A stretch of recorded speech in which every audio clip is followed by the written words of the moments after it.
Halo guys, apa kabar? Selamat datang di channel kami. Kali ini kita akan bahas tentang ukuran tendensial sentral atau mean. Nah, jadi bagi teman-teman yang penasaran atau memang lagi butuh informasi ini, itu stay tune sampai akhir ya. Nah, terus jangan lupa like, comment, and subscribe kalau kalian suka kontennya. Oke, langsung aja nih kita mulai. Yang terhormat kepada dosen pengampu mata kuliah statistik, Bu Nelly Budiarti, SPD MPD, serta para penonton yang sedang nonton video ini.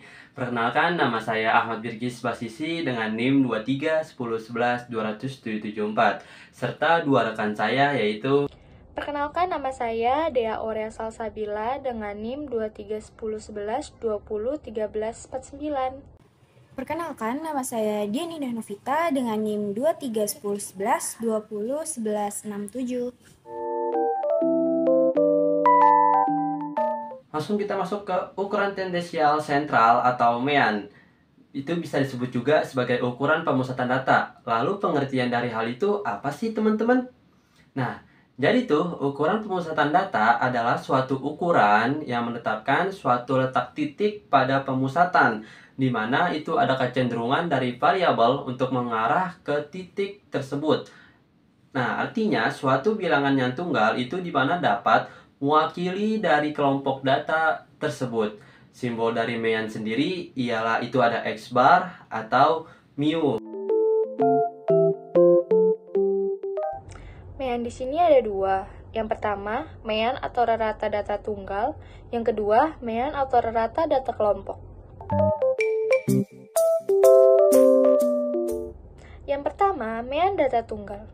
Mean data tunggal ialah suatu bilangan tunggal yang dapat digunakan untuk mewakili nilai pusat dari sebuah distribusi tertentu. Secara matematis, rata-rata data tunggal dapat dirumuskan X bar sama dengan total X butir dibagi N, di mana X bar ini adalah mean, X butir adalah jumlah data, dan N adalah banyak data. Contoh soal yang pertama, tentukan rata data tunggal di bawah ini dengan nilai tersebut.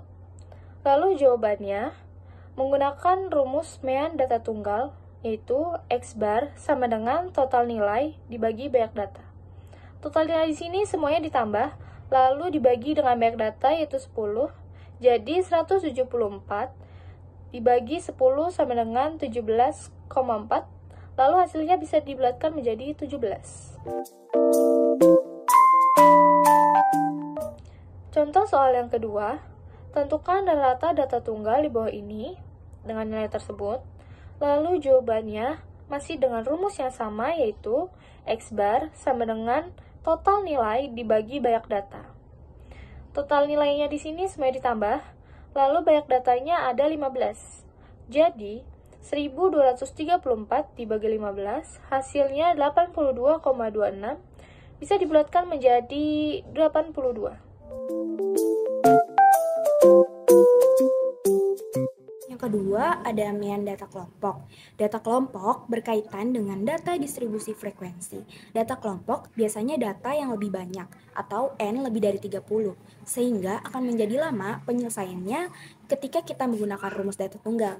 Maka dari itu kita membutuhkan data kelompok. Gimana sih langkah-langkah menentukan mencari data kelompok? Yang pertama, menentukan rentangan data atau R. Rumusnya, R sama dengan data maksimum dikurangin data minimum. Yang kedua, menentukan banyak kelas atau K. Rumusnya, K sama dengan 1 plus 3,3 log N. Yang ketiga, menentukan panjang kelas atau P. Rumusnya, P sama dengan R dibagi K. Nah, sehingga rumus data kelompok ialah X bar sama dengan jumlah FI dikali XI dibagi jumlah FI. Keterangannya, jumlah FI dikali XI ialah jumlah dari hasil perkalian data dan frekuensi, sedangkan FI ialah frekuensi data KI, XI ialah data KI, dan jumlah FI ialah N, jumlah data. Langsung saja ke contoh soalnya. Di sini ada berat badan mahasiswa. ada 20 sampai 34 frekuensinya 7, 35 sampai 49 frekuensinya 8, 50 sampai 64 ada 10, 65 sampai 79 ada 15, 80 sampai 94 ada 7, 95 sampai 109 ada 7, 110 sampai 124 ada 6.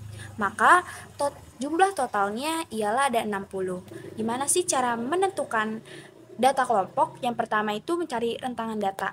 Rentangan data rumusnya data maksimum dikurangi data minimum. Data maksimumnya 124, data minimumnya itu ialah 20, maka tinggal dikurangkan saja. 124 dikurang 20 ialah 104. R sama dengan 104. Lalu yang kedua mencari banyak kelas. Banyak kelas itu tadi rumusnya 1 plus 3,3 log N, maka 1 plus 3,3 log, karena di sini jumlah datanya ada 60, maka masukkan 60 angka di sini. 1 plus 3,3 log 60 itu dapat 1,77. Maka 1 plus 3,3 dikali 1,77 ialah 5,84. Maka 1 ditambah 5,84. Hasilnya 6,84. Dibulatkan menjadi 7. Yang terakhir mencari panjang kelas atau P. Rumusnya P sama dengan R dibagi K.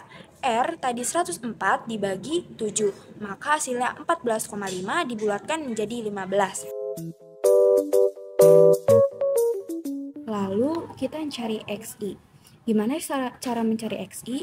Cara mencari XI itu dari berat badan mahasiswa di sebelah kiri ada 20, 35, 50, 65, 80, 95, dan 110 itu ditambah 0,5. Jadi 20 ditambah 0,5 dapat 20,5, 35 ditambah 0,5 hasilnya 35,5, dan seterusnya sampai 110 ditambah 0,5 ialah 110,5.